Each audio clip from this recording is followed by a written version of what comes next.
So, I gotta go back to the house and get some buckets of water and carry back to the house to flush the toilet. And I think I'd rather come back with my truck than carry the weight the whole way back.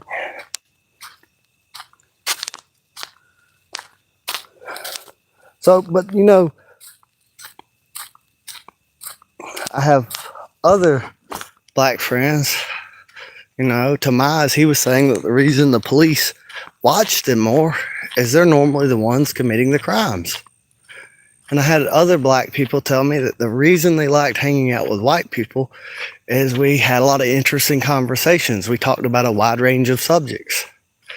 And I worked at Husqvarna.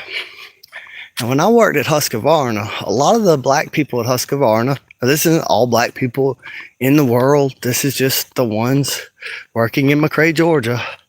A whole lot of them spent most of their time talking about rap, sports, sex, and eating ass before I'd ever heard anyone else talk about that.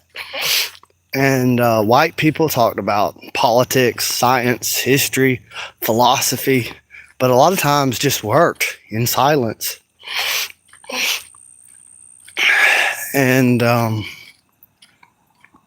there's this problem where there's sort of a, I don't know, it's almost like a cult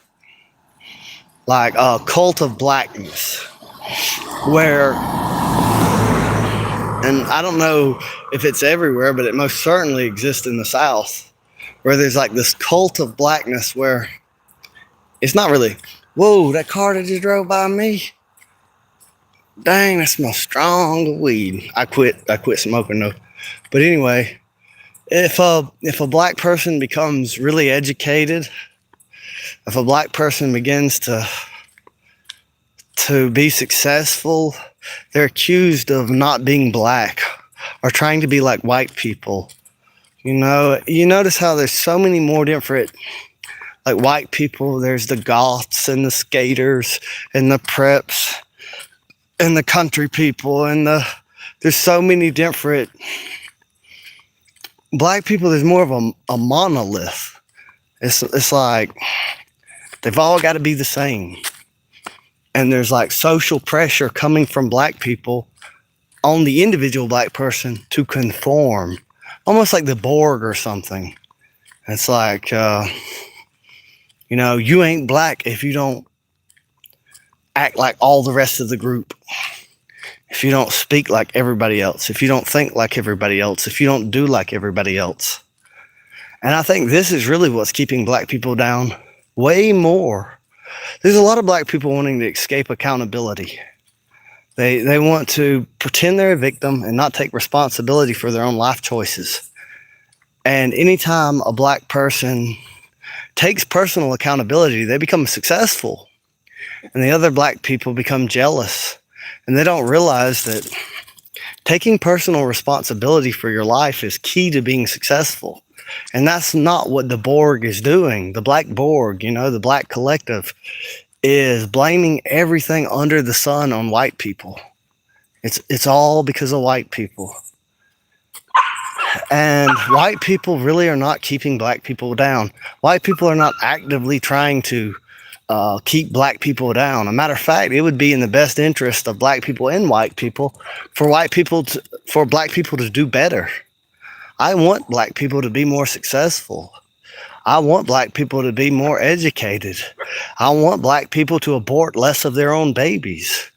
You know, now I will say this. Black people tend to have like more balls, you know, like when the government starts acting outrageous and crazy. Hey, Ravenheart, they're normally the first to buck, the first to put up some resistance. That's a positive thing. Hey, Ravenheart, I was saying on a different live stream, I don't really care if people, oh shit. Oh, it looks like Wanda's dogs. Hey, let me come down here. Dude. Let's see if I can get the flashlight on. Can I get the flashlight on? You okay, Dolly? You alright? Where's the... Looks like Wanda's dogs got in a skirmish with my dogs. Come on, Duke, you alright? Yeah, Duke's alright. I have all these clothes and keys and billfold. I just took a shower. I'm in flip-flops. I'm having to hold all these clothes. See, the dogs, normally they don't get in fights with the neighbor's dogs or anything, but Wanda's dogs acted like, I guess they're going to jump on Dolly. And I guess Duke put an end to that. But I've had to run over there. It ain't happened but maybe 3 times in 10 years that I've had to intervene. And this time I didn't have to. Duke took care of it. They both back. They don't look like they're limping or seriously injured. Probably Dolly just stepped too far into Wanda's yard and the dogs were like, get out of my territory. They might have bit her once or something. But I had to run down there and punch one of them dogs one time, because if not, like when Duke was a puppy, they would have killed him. They were a grown bulldog, a lab mix, and some other dog all jumped on Duke when he was a puppy, and I had to run over there and punch him in the face, and they run off, which I don't believe in cruelty to animals, but I'm not about to watch 3 other dogs kill my puppy. About the other streams, I was saying that, okay, so I like, it's good for people to encourage and give positive feedback, but I also am not, I'm not one of those people that freak out and say, don't judge me, or don't criticize me, because a lot of times even that negative can be a positive thing. There were things I was wrong about in the past, and people would criticize me for it, and I'd get angry about it, and then I would think about it and realize, hey, they're right, and make positive changes, like, for instance, you were like, don't smoke. Somebody could say, hey, don't judge me, he's a smoker, but it really helped me. I really didn't need to be smoking. It really wasn't good for my health. So people can judge, like, a lot of times people, like, just yesterday, somebody called me dumb. Somebody said I was brainless. And somebody said that there's different things like that.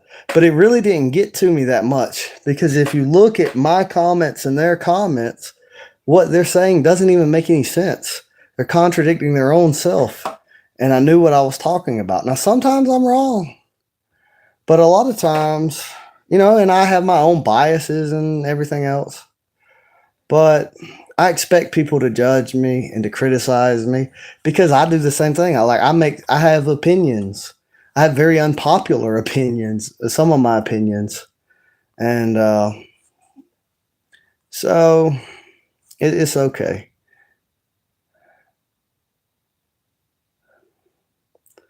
Yeah, that is very rude. I don't think that you're retarded at all. I think you're pretty smart.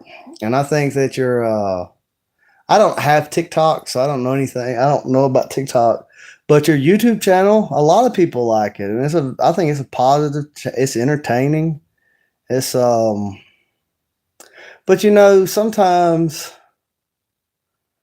if people are not happy with their self, they lash out at other people, and some people are just mean. It's hard to imagine that like when you've got a good heart and you're not a bad person. It's hard to imagine that some people are just straight up heartless and evil, but there's every kind of person that there could be exist out there. I mean, from the saints to crazy people that drink other people's blood. There's like every type of human there could be out there. And some people are just mean. But and I'm not saying that I don't sometimes get my feelings hurt, but a lot of times,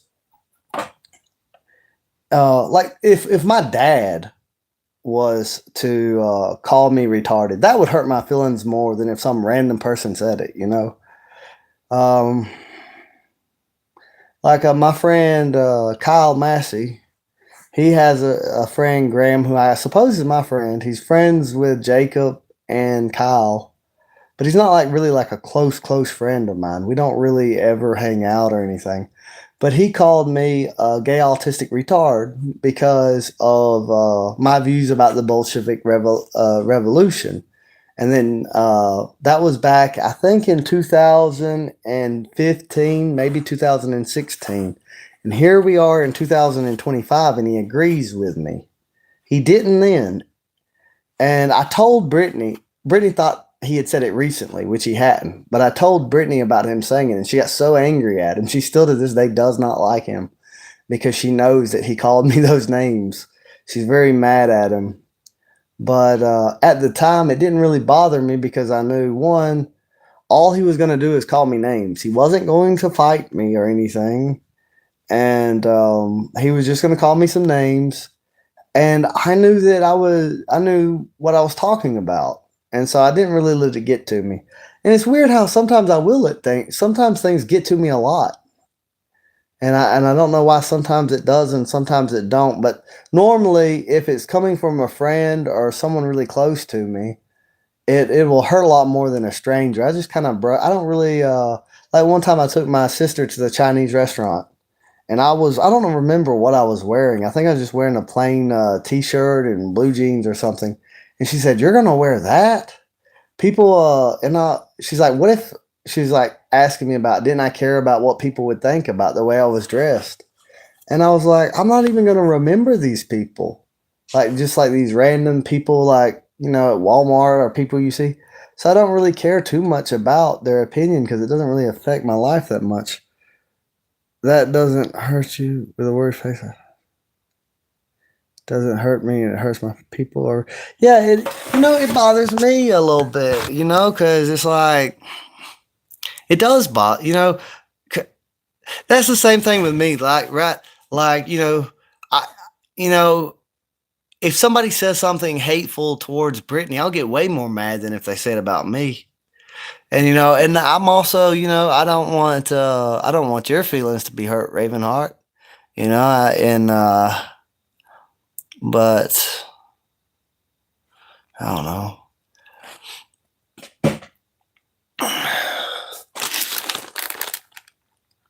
And, I don't know. And sometimes, so some people might consider some of the things I say to be mean, but the intent of the heart matters a lot. So there's some behaviors that I'm against. I think that they harm the people who practice them. So I'm not speaking out of hatred. I don't hate people that do certain things, but I think certain things are harmful for those people. And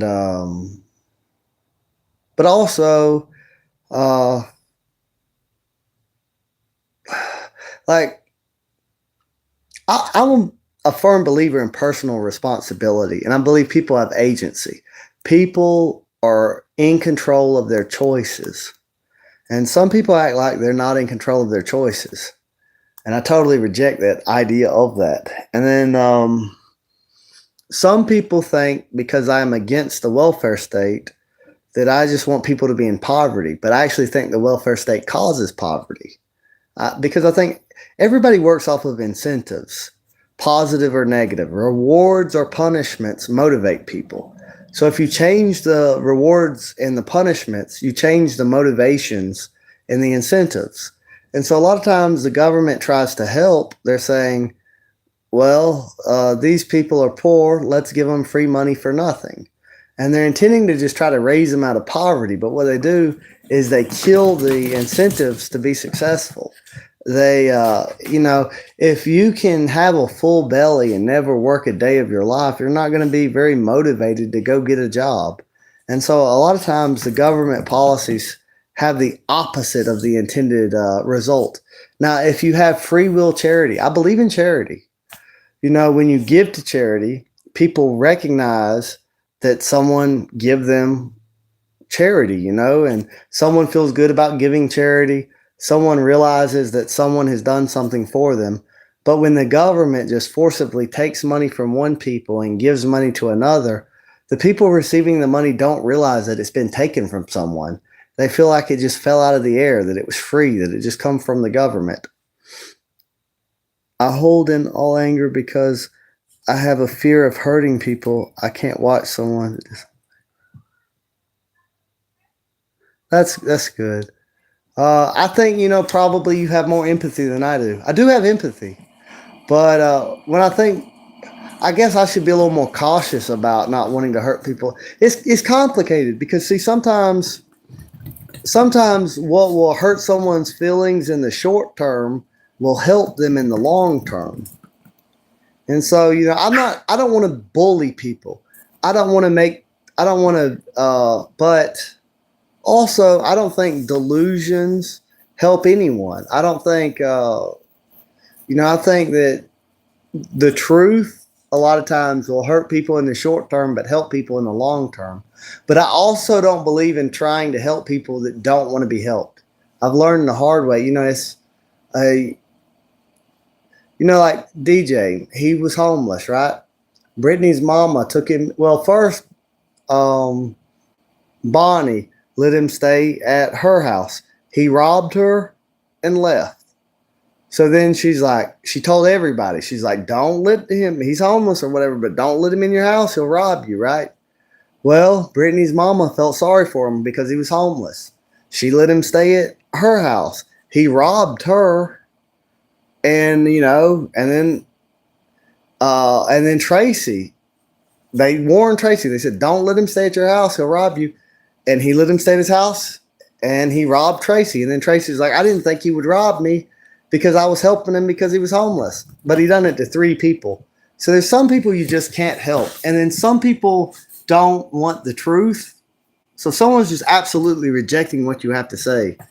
They're just going to become more hostile towards you. And it's a waste of time or effort to try to, like, you can't, there's a saying, you can lead a horse to water, but you can't make it drink.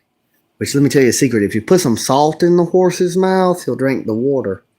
But even the smallest thing, like an ant, I just can't. I used to be that way. I remember when I don't know what grade I was in. I was like in 2nd grade or 1st grade or kindergarten. There was a roly-poly, or some encyclopedias call them pill bugs. Roly-poly, you probably know what I'm talking about. He that rolls up in a ball and kind of like an armadillo or so. Well, he's not like an armadillo, but he rolls up in a ball. It's a little insect. And he was walking around on my finger. And when I was a child, my skin was more sensitive. It tickled. And he rolled up in a ball, and I wanted to play with him. I wanted him to get out of the ball. And I just kind of forced him open, but I didn't mean to hurt him.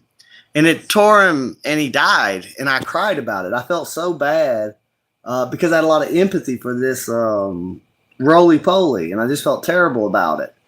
And then I went fishing. My granddaddy took me fishing to learn how to fish.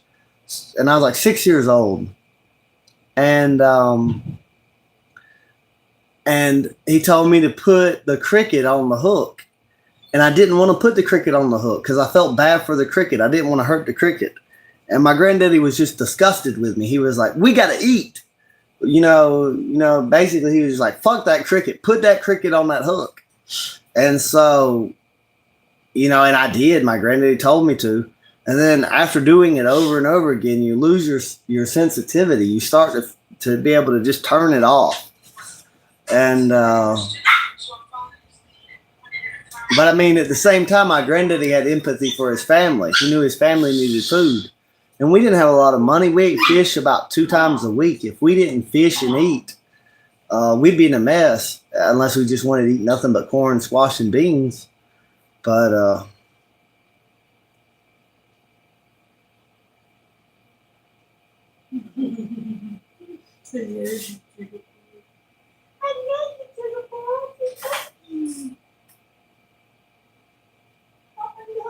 yeah. Well, I love you too. No, I still love you. No, I definitely love you more than you love me. No, I love you. When that hurricane happened, when I thought that roof was gonna fall down, I was protecting you with my life. I love you. Well, I will say this: if it